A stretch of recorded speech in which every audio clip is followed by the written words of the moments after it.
कानून को लेकर अधिवक्ताओं का विरोध प्रदर्शन हुआ तेज। अगली खबर जनपद अयोध्या बीकापुर से है, बताते चलें।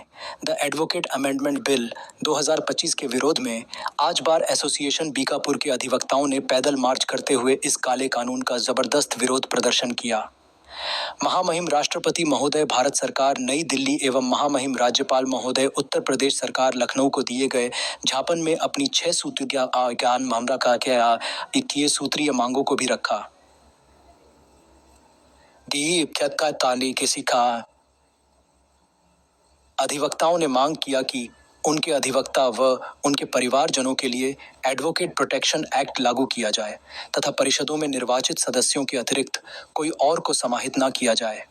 इसके अलावा परिषदों के सदस्यों तथा अस्तित्व पर सुझाए गए संशोधन को तत्काल प्रभाव से समाप्त किया जाए और साथ में प्रदेश के अधिवक्ताओं को 10 लाख का मेडिक्लेम तथा अधिवक्ता की मौत होने पर 10 लाख की बीमा राशि प्रदान की जाए तथा अधिवक्ताओं के पंजीकरण के दौरान जो 500 स्टाम्प की धनराशि अधिवक्ताओं से ली जाती है उसमें का 2% अधिवक्ताओं के कल्याणकारी योजनाओं पर खर्च किया जाए, जैसे केरल सरकार द्वारा किया जा रहा है तथा नियम बनाने का अधिकार पूर्व में जो एडवोकेट एक्ट में पारित था उसको उसी प्रकार रखा जाए, किसी प्रकार का संशोधन न किया। ये जो नया कानून सरकार लाने जा रही है, इसको लेकर आपकी क्या प्रतिक्रिया है और बीकापुर के जो अधिवक्ता हैं और उनके द्वारा विरोध प्रदर्शन किया गया, उनकी मांग क्या है, इसके संबंध में आप क्या कहना चाहेंगे? Bar council of Uttar Pradesh के आह्वान पर आज बीकापुर बार एसोसिएशन के अध्यक्ष आदरणीय बैजनाथ तिवारी जी के नेतृत्व में तहसील प्रांगण में बीकापुर के सभी सम्मानित अधिवक्ता साथी एकत्र होकर के इस काले कानून का विरोध प्रदर्शन किया।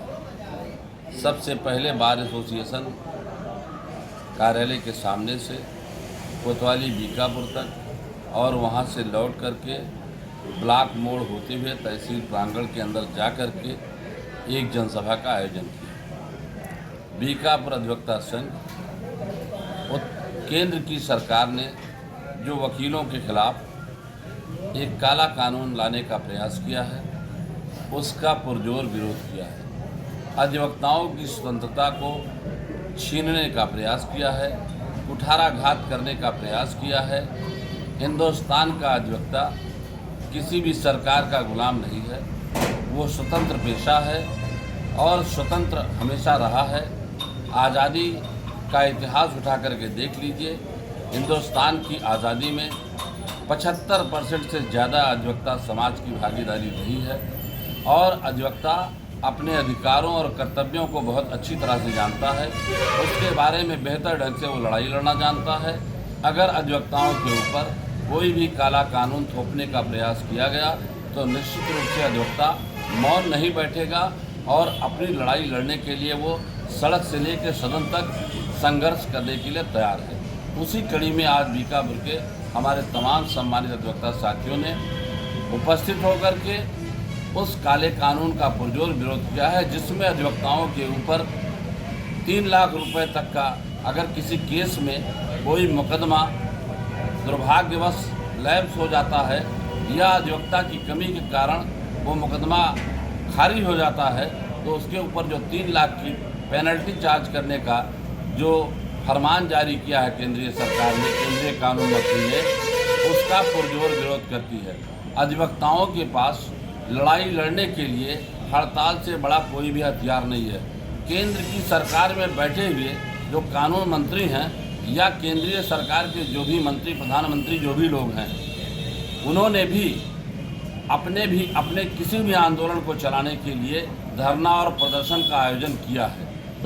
अधिवक्ता अगर अपने आंदोलन को जारी रखना चाहता है तो इस बात का केंद्र सरकार को नोटिस लेना चाहिए और जो काला कानून वकीलों के खिलाफ लाए हैं उसको वापस करें, हमारी स्वतंत्रता छीनने का प्रयास न करें, वरना हम अधिवक्ता साथी इस लड़ाई को अंतिम मुकाम तक लड़ने के लिए तैयार हैं। किसी भी तरह से हमारे कदम पीछे नहीं हटेंगे। इन्हीं बातों के संबंध में एक ज्ञापन माननीय राष्ट्रपति महोदय और दूसरा ज्ञापन माननीय राज्यपाल महोदय को तहसीलदार बीकापुर के माध्यम से प्रेषित किया गया है। अगली जो भी लड़ाई की रणनीति प्रदेश बार काउंसिल या केंद्रीय बार काउंसिल जो भी दिशा निर्देश देगी तो उस पर हमारा बार एसोसिएशन संघर्ष करने के लिए तैयार है। धन्यवाद। Abad Ahmed Khan advocate, ex president bar association Bikapur.